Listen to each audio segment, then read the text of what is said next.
एक बार फिर से आप सबका स्वागत है मेरे YouTube चैनल मैथ्स पढ़ने में। देखिए, जो हमारा मैथमेटिक्स का क्रैश कोर्स क्लास 10 का लास्ट टॉपिक चल रहा था सरफेस एरिया एंड वॉल्यूम, उसमें हमने सरफेस एरिया कवर कर लिया एनसीईआरटी से। मैंने बोला था कुछ और इंपॉर्टेंट क्वेश्चन है, एक बार वॉल्यूम कंप्लीट करें फिर हम सरफेस एरिया के questions, important questions last 2-3 years के हम करेंगे। अब आज का जो टॉपिक है वो है volume of combination of solids, volumes of combination of solid.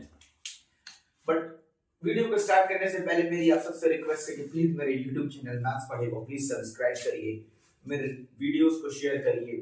Facebook friend users से रिक्वेस्ट है कि मेरे रील्स को ज्यादा से ज्यादा शेयर करिए, इस पर कमेंट्स करिए। इंस्टा यूजर्स से भी रिक्वेस्ट है कि प्लीज मेरे रील्स को ज्यादा से ज्यादा शेयर करिए, क्योंकि देखिए प्रैक्टिकल्स की डेट भी आ चुकी है और एडमिट कार्ड के लिए भी न्यूज़ सीबीएसई ने आज रिलीज कर दी है, प्राइवेट और रेगुलर दोनों स्टूडेंट्स के लिए। तो आइए स्टार्ट करते हैं volume of combination of solids, और उसी पर बेस्ड ये दो क्वेश्चन हैं, बाद में भी इस पर बात करेंगे। पहले ये टॉपिक समझते हैं क्या। देखिए, सरफेस एरिया में थोड़ा सा जो इंटरेस्टिंग पार्ट था कि वो सरफेस को ऐड करिए या रिमूव करिए, दोनों ही केस में हो क्या रहा था कि आपका वॉल्यूम सरफेस एरिया में चेंजेस नहीं आ रहे थे। बट वॉल्यूम में ऐसा कुछ भी नहीं है आपके लिए, वॉल्यूम में ऐसा कुछ भी नहीं है आपके लिए। वॉल्यूम में क्या है कि अगर हम कुछ ऐड करेंगे तो ऐड होगा, निकाल देंगे तो सबट्रैक्ट होगा। एग्जांपल दिखाते हैं।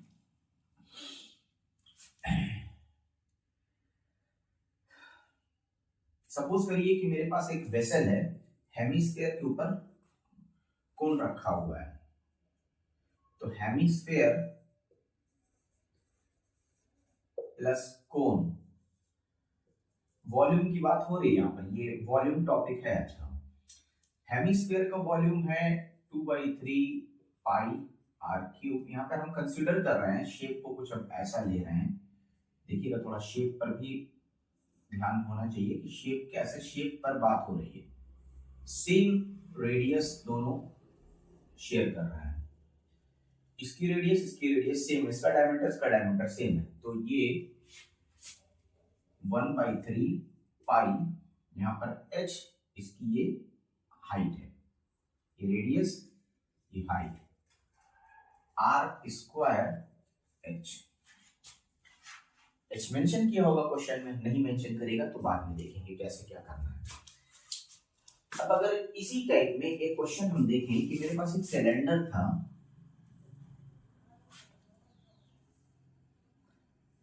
उस सिलेंडर के अंदर से एक हेमिस्फेरिकल शेप का कुछ मैंने अगर निकाल दिया, ऐसा सिलेंडर था। ग्लास ले लेते हैं, मार्केट में जो जूस वाले ग्लासेस होते हैं उसको ऐसा डिजाइन किया जाता है कि देखने में बाहर से कुछ अपीयर अलग होता है और एक्चुअल कुछ अपेरेंट वॉल्यूम अलग होता है, एक्चुअल वॉल्यूम अलग होता है। ग्लासेस को ऐसे हेमिस्फेरिकल शेप में किया जाता है, हम समझ में उतना नहीं आता हमें। अब तो ये सारी चीजें कम हो गई, पहले के टाइम पे ऐसी चीजें, ग्लास चाय के ग्लासेस होते थे बहुत बड़े हो, बट एक्चुअल में उसमें चाय बहुत कम आती थी। उसके रीजन यही था कि वो ऐसा हेमिस्फेरिकल नीचे से कर दिया जाता था, जिसकी वजह से ये इतना वॉल्यूम कम हो गया। इस केस में देखिए सिलेंडर प्लस हेमिस्फीयर, लेकिन यहाँ पर माइनस किया गया है, निकाल दिया गया है।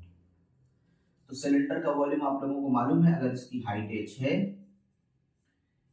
और इसका रेडियस r है, तो पाई r स्क्वायर h माइनस 2/3 पाई r क्यूब। अब देखिए यहाँ पर ऐड किया गया तो ऐड हुआ, माइनस किया गया तो माइनस हुआ। This is the huge basic difference between the surface area and the volume of combination of solids. Now कुछ नहीं है, बस सिंपल है, ऐड है तो ऐड है, सब्ट्रैक्ट है तो सब्ट्रैक्ट है। इस पर बेस्ड एक क्वेश्चन करते हैं कि solid is in the shape of a cone standing on a hemisphere with both their radii being equal to 1 centimeter and height of the cone is equal to its radius. Find the volume in terms of pi. Same figure. Here what is mentioned, the radius is 1 centimeter and height of the cone is equal to its radius. Then we have to find the volume of solid in terms of pi. Now इसी question को solve करते हैं, कुछ भी नहीं है, इसी को सॉल्व करते हैं बस, simple. So it's 2/3 pi r cube plus 1/3 pi r square into r. Now why I am taking r? Because here it is mentioned height equal to radius. So height equal to radius. So in place of h I am taking r. Now if you see, r is 1. So it's 2/3 pi plus 1/3 pi. Now 2/3 and 1/3 obviously it's 1 and pi. So the answer is pi centimeter cube. This is the answer of this question. Very simple in terms of pi. मैं NCERT के question अभी ले रहा हूँ concept के लिए, उसके बाद हम बोर्ड के क्वेश्चंस करेंगे. Second question, if you see a question again from NCERT, which is a gulab jamun contains sugar syrup. Obviously gulab jamun, it contains sugar syrup, which is approximately 30%, about 30% of its volume. Now we have to find the volume here, approximate volume. तो करना क्या है कि approximately how much syrup would be found in 45 gulab jamuns shaped like a cylinder with two hemispherical end with length 5 and अब यहाँ पर मैं इसका फिगर बना रहा हूँ, यहाँ पर हम इसको सॉल्व करेंगे, इसको रख करके, और मैं यहाँ पे पहले इसका फिगर आपको ड्रॉ करके बताऊं कि कैसी बात हो रही है यहाँ पे.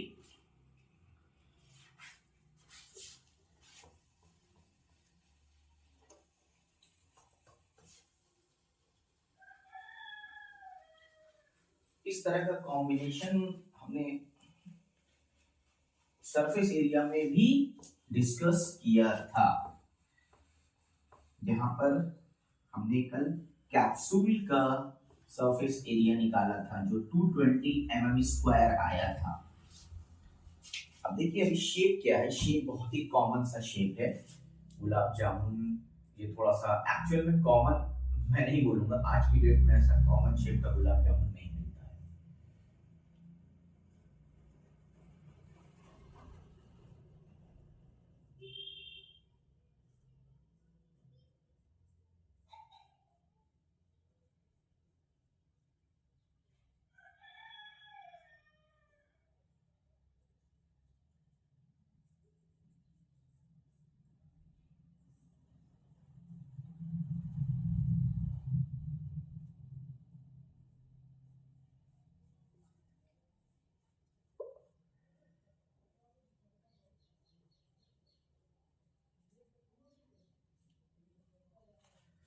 अब देखिए कहा क्या जा रहा है कि इसकी पूरी लेंथ 5 सेंटीमीटर है और इसका डायमीटर 2.8 सेंटीमीटर है.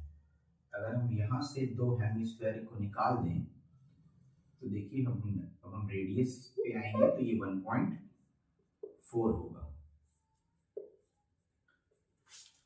हमें इसका each gulab jamun contain 30% of sugar syrup, 45 gulab jamun में कितना सिरप होगा, अप्रोक्सीमेट आंसर्स निकालने हैं, आंसर फाइंड करना है. चलिए देखते हैं. अब volume of this cylinder plus volume of, तो यहाँ पे कुछ मेंशन करते हैं. चलिए हमें H क्या मिला, ये 1.4 2.8, इसमें से माइनस करें 2.2 centimetre, radius 1.4 centimetre. So volume of each gulab jamun क्या होगा, पाई r² h प्लस ये एक हेमिस्फीयर एक फुल स्फीयर बन गया, 4/3 pi r³. ये तो वॉल्यूम आया गुलाब जामुन का. अभी तो हमें इस पे सिरप की बात करनी है जो 30% ऑफ वॉल्यूम है और 45 गुलाब जामुन की बात करनी है। तो अब देखिए ये 1.4 है, तो हम क्या कर रहे हैं यहां से पाई आर स्क्वायर बाहर निकालना है। यहां बच रहा है h,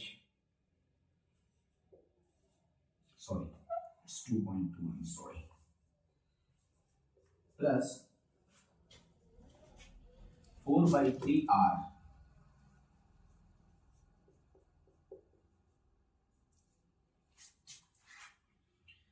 अब एलसीएम लेंगे, 30% है, 45 गुलाब जामुन तो निकालते ये तो वॉल्यूम ऑफ गुलाब जामुन हुआ। वॉल्यूम ऑफ सिरप की बात करें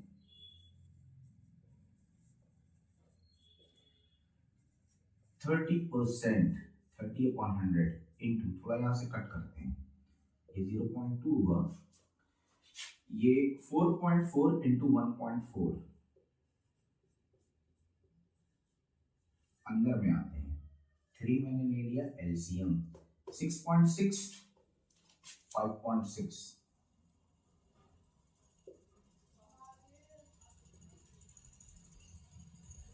ये ऐसा कुछ चल रहा है अभी। अप्रोक्सीमेट आंसर है, याद रखिएगा। Now volume of syrup of 45 gulab jamun, हम 45 से मल्टीप्लाई करेंगे तो 45 इंटू 30/100 इंटू 4.4 इंटू 1.4 इंटू 12.2/3। अभी देखिए एक जीरो से एक जीरो काटा, इस 3 से इस 3 को काट दिया। नाउ 9 5 तो 45, 5 2 10। अब मेरे पास डिनोमिनेटर में सिर्फ एक ये बच रहा है, इसको मैं 2.2 कर दे रहा हूँ। 9 इंटू 2.2 इंटू 1.4 इंटू 12.2, ये हो गया